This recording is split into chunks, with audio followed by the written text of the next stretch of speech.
Hello dear aspirants, welcome to DICS। आज हम discuss करने वाले हैं हमारे GS पेपर 1 इंडियन सोसाइटी का एक इम्पॉर्टेंट टॉपिक। इंडियन सोसाइटी के पेपर में सबसे पहला जो टॉपिक है वो कहता है salient features of Indian society. Salient features का अर्थ होता है कि ऐसे फीचर्स जो कि उसे आइडेंटिटी देते हैं। तो उसी में से एक फीचर है पेट्रियार्की। पेट्रियार्की एक्चुअली एक आइडियोलॉजी है, but it has actually penetrated the Indian society as a salient feature. Yes, तो इस पर चर्चा करते हैं आज। पेट्रियार्की, उसका मीनिंग क्या है, how did it originate and उसके इम्प्लीकेशंस क्या है, और कैसे वो एक फीचर की तरह स्थापित हो गया हमारे भारतीय समाज में, और उसको दूर करने के क्या रास्ते हैं, what are the way forwards, right. इसके ऊपर चर्चा करें तो ओरिजिन या मीनिंग के बारे में सबसे पहले बात करते हैं। मीनिंग ऑफ पेट्रियार्की, पितृप्रधानता जिसे हम बोलते हैं, right? Meaning is nothing but the ideology, yes, a form of ideology that gives justification to the fact that men are supreme to women in every possible manner, right? या एक ऐसा social construct, yes, जो हमें क्या दर्शाता है कि भाई men are potentially what good at everything in comparison to women. इसको आप काफ़ी सारे kind of nearby topic से जोड़ सकते हैं, जैसे role of women in women's organization, right, या फिर काइंड ऑफ जेंडर इक्वालिटी या इनइक्वालिटी के कॉन्सेप्ट से। यस, तो बेसिकली पेट्रियार्की या पितृप्रधानता क्या है? It is nothing but an ideology that or a form of ideology that promotes that men are supreme to women in every possible manner. Yes, इसी particular ideology में जो believe करते हैं they are known as what, patriarchal by mindset. Yes, अब ये जो patriarchy है वो पेनिट्रेट कैसे करी, यस, उसका ओरिजिन कहाँ से हुआ and how did it penetrate into the Indian society, उसके ऊपर चर्चा करते हैं। एक्चुअली पेट्रियार्की की बात करें तो इसकी डेफिनेशनल बात तो हमने की, but it has actually evolved as a mindset, yes, in Indian masses. Yes, mindset जो होता है वो एक बहुत ही तकलीफदायक चीज़ बन जाती है जब कोई particular ideology as a mindset develop हो जाती है, क्योंकि उसके बाद वो एक्शंस में आ जाती है। यहाँ पे मैं 3 शब्द लिख रही हूँ। Yes, patriarchy, patrilocality and patrilineality. ये तीनों अलग अलग शब्द हैं। पेट्रियार्की का हमने अर्थ समझा, वो it is a form of ideology. Patrilocality मतलब after the institution of marriage, मतलब मैरिज के बाद, yes, the girl settles down at what, the boys place, that is patrilocality. Yes, मतलब पेट्री साइड पे क्या करना, मेल के साइड पे रिसाइड करना। फिर पेट्रिलीनियलिटी, पेट्रिलीनियलिटी इज व्हाट, मतलब प्रॉपर्टीज और इनहेरिटेंस के मैटर्स में the things are passed on to from men to men. Yes, women play no role in that. तो ये जो तीनों चीज़ें हैं they are very well knit to each other, इनको सेपरेट नहीं किया जा सकता, राइट। यही 3 चीज़ें हैं जिनकी वजह से this patriarchy has been established as a salient feature of Indian society. अगर ओरिजिन की बात करें, राइट, तो origin of this particular patriarchy देखिए, during the starting evolutionary phase of hunting gathering, वहाँ से यदि आप देखते हैं तो अपने एंशिएंट में जब हम कनेक्ट करते हैं तो हमें पता चलता है स्टोन एज के टाइम पे कि जब हंटिंग गैदरिंग फेज था उस पॉइंट ऑफ टाइम पे ऐसी कोई बाइफर्केशन नहीं थी। उस टाइम पे families had to be what, mother headed, because the physical difference between men and women of bearing child, yes, women has what, the child bearing capacity, उसकी वजह से the families used to be what, they used to be mother headed, yes, और वो एक जगह पे settle होते थे और men used to roam for food and security, right, that was the context। फिर जैसे जैसे धीरे धीरे ऑनसेट हुआ किस चीज़ का, permanent settlement system, right. Permanent settlement system वो क्यों आई, just due to the thing because of the onset of the agriculture. जब लोग एक जगह पे सेटल होने लगे, एग्रीकल्चर करने लगे, उस पॉइंट ऑफ टाइम पे it gave rise to what, wars, क्योंकि उस लैंड की सिक्योरिटी ज़्यादा थी। तो वहाँ पे जो फिजिकल डिफरेंस में the higher physical strength of men came as an advantage for men. Yes, उसकी वजह से क्या होने लगा, basically that for the security of the family, for the security of the particular community और group, yes, their physical strength was important in wars. That is why their importance started increasing. और वहीं से धीरे धीरे देखिए social changes हमेशा slow होते हैं, दे आर नेवर फास्ट। तो धीरे धीरे जो मदर हेडेड फैमिलीज थी वहाँ से क्या हुआ, डाइल्यूजन होके the patriarchal families had already started, right. मतलब कि फादर हेडेड या male eldest male headed families had already started due to the onset of what, the agricultural system and the permanent settlement system. इसके बाद जैसे ही आप उसके बाद के फेज की बात करें, यस, तो इंडियन सोसाइटी में even religion and culture started supporting what, this particular ideology of patriarchy, yes, कि पूरा जो डिवीजन ऑफ वर्क था, यस, किसी भी सोसाइटी के अंदर एक डिवीजन ऑफ वर्क होता है, एक डिवीजन ऑफ लेबर सिस्टम होता है। भारत का division of labour system was nothing but the caste system, right. वो कोई अलग से कोई डिस्क्रिमिनेटरी सिस्टम नहीं था, it took such a form later on, yes, but पहले तो वो एक बहुत ही अच्छा स्थापित किया गया डिवीजन ऑफ लेबर सिस्टम था। तो ये जो जेंडर डिवीजन ऑफ लेबर था of Indian society, that is nothing but what they it became sided on what, men. तो men were given the role which had some economic value. जो आज भी अगर हम देखें तो सुप्रीम कोर्ट ने अपने एक रीसेंट जजमेंट में कहा, राइट, कि household work should not be considered what, it should not be considered of zero economic value. ये एक बहुत प्रॉब्लम होगी पहले से, राइट। तो कब धीरे धीरे with the onset of the land permanent land settlement system and with the help of the propagation of culture, yes, and with the propagation of what, this Brahmanistic monopoly, the things started that they emphasized more on kind of patriarchal mindset.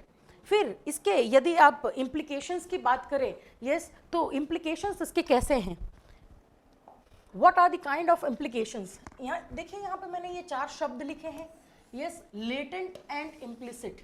latent and implicit का अर्थ होता है जो अस्पष्ट है, जो clear नहीं है, मतलब है पर ऊपर से ऐसे नहीं दिख रहे, उसको हम क्या बोलते हैं, लेटेंट एंड इम्प्लिसिट।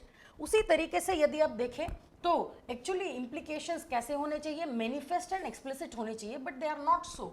इसका एक छोटा सा एग्जांपल लेते हैं, राइट, कि ईपर से हमें लगता है कि यस विमेन एम्पावरमेंट हो रहा है, जेंडर इक्वालिटी आ रही है, because we gave what, political reservation in the 3rd tier of the government, yes, local self governments में हमने 1/3 रिजर्वेशन दे दिया विमेन को। सो वी थिंक दैट क्या है भाई, बराबर है, पेट्रियार्की जा रही है धीमे धीमे, women are doing what, they are coming forward, right. But what we see is कि the panchayat pati concept is also evolving, which shows कि जो हमारे मैनिफेस्ट मतलब कि क्लियर बिल्कुल नहीं है, जो दिख रहा है वैसा नहीं है। Why? Because we are not changing in the base, but we are expecting a change in the superstructure. अब ये क्या होता है, बेस और सुपरस्ट्रक्चर, राइट। जब भी देखिए किसी भी चीज़ में किसी कोई आइडियोलॉजिकल या एटीट्यूडिनल चेंज की रिक्वायरमेंट होती है, तो जब तक आप उसके रूट कॉज या बेस में जाके चेंज नहीं कर सकते, तब तक you can not expect that the superstructure changes, right. अगर इकोनॉमिक कॉन्टेक्स्ट में देखें तो मीन्स ऑफ प्रोडक्शन, यस, मतलब कि रिसोर्सेज पे किसका आधिपत्य है, yes, majority in the family context men का।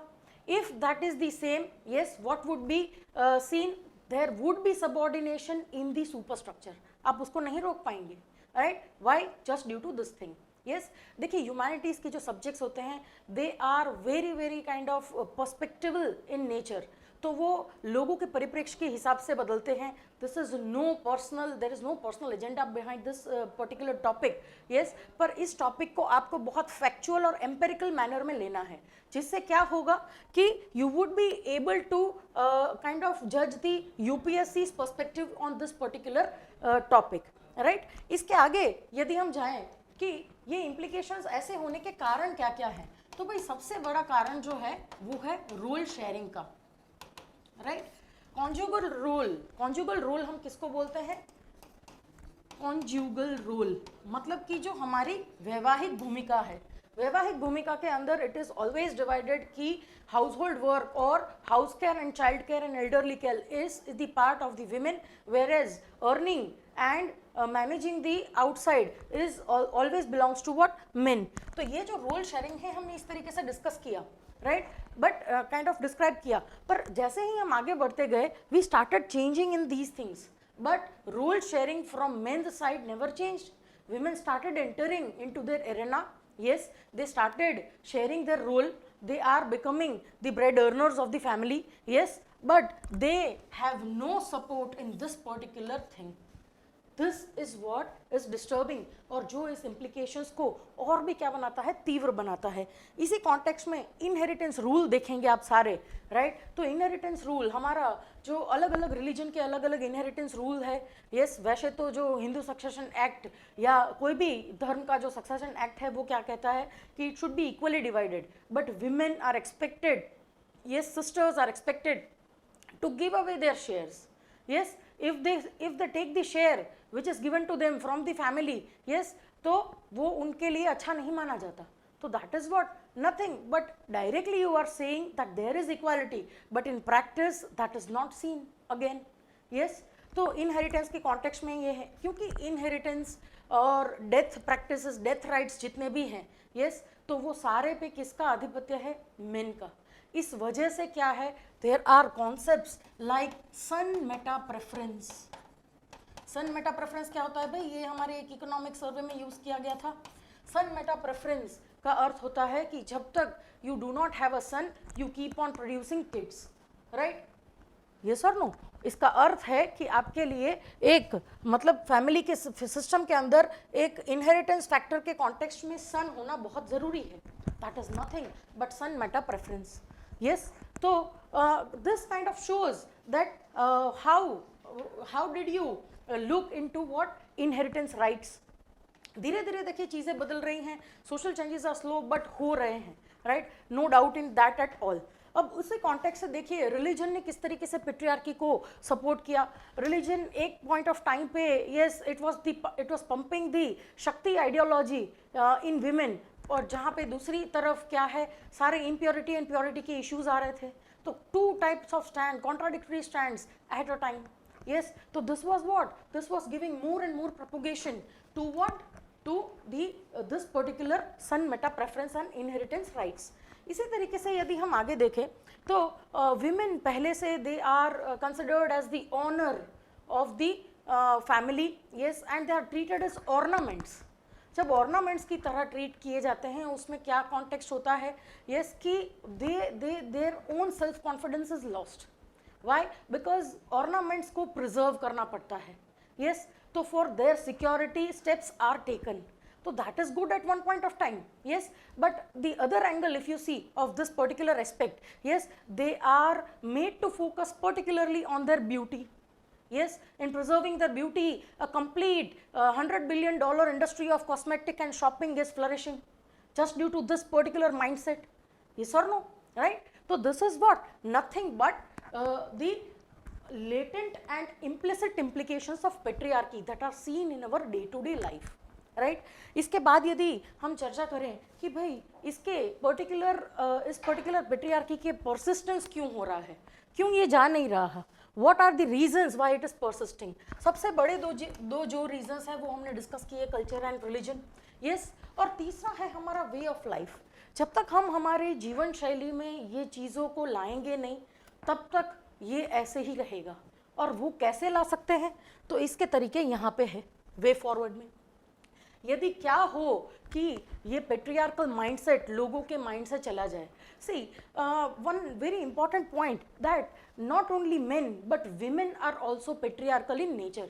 वो खुद क्योंकि एक्सेप्ट करते हैं क्या, domination of the other gender. That is why, that is the वो सबसे बड़ा मुख्य पॉइंट है, राइट, कि क्यों this patriarchy is still persisting in India.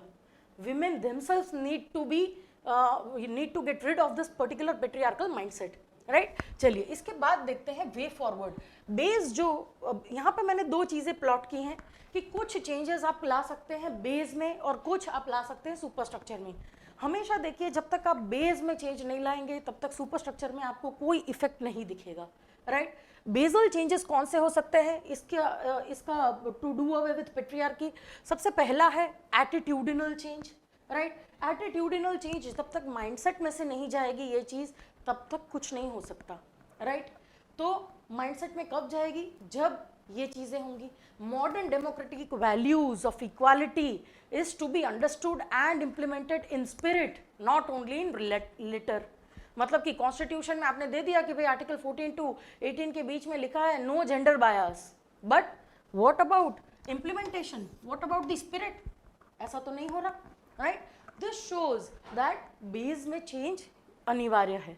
Education is a very important step. until you don't educate both girls as well as boys regarding this equality concept, तब तक ये नहीं हो पाएगा, right? तो this education, ये सारे क्या है, बेसल चेंजेस हैं जो विजनरी इन नेचर है. यहाँ पे चेंज करेंगे तब भी ये सारे चेंजेस वुड बी फ्रूटफुल. तो सुपर स्ट्रक्चर के चेंजेस क्या हो सकते हैं? भाई you are trying to empower women, yes women empowerment के मेजर्स ला रहे हैं, आप विमेन को वल्नरेबल सेक्शन के तौर पे ट्रीट कर रहे हैं, right? Why? when you are treating women as vulnerable section, this itself shows that patriarchy is still there, right? फिर दूसरा पॉलिटिकल प्रेजेंटेशन, जिसका हमने एक एग्जांपल ऑलरेडी देखा कि आपने पॉलिटिकल प्रेजेंटेशन तो दे दिया, yes, but you didn't ensure what this attitudinal change. So their husbands are having the right over the power which are given to the women under the that is what we see in the panchayat pati concept. Yes, तो ये देखिए सारी जो चीज़ें हैं ये बहुत slowly आएंगी, पर जब तक हम बेसल चेंजेस पे वर्क नहीं करेंगे तब तक सुपर स्ट्रक्चरल चेंजेस का कोई इफेक्ट नहीं आएगा, right? So as a developing nation, what Indian society या India should focus on is both the changes at a time, basal changes as well as what superstructural changes. Yes, I hope this topic of patriarchy is clear to you. Yes, thank you.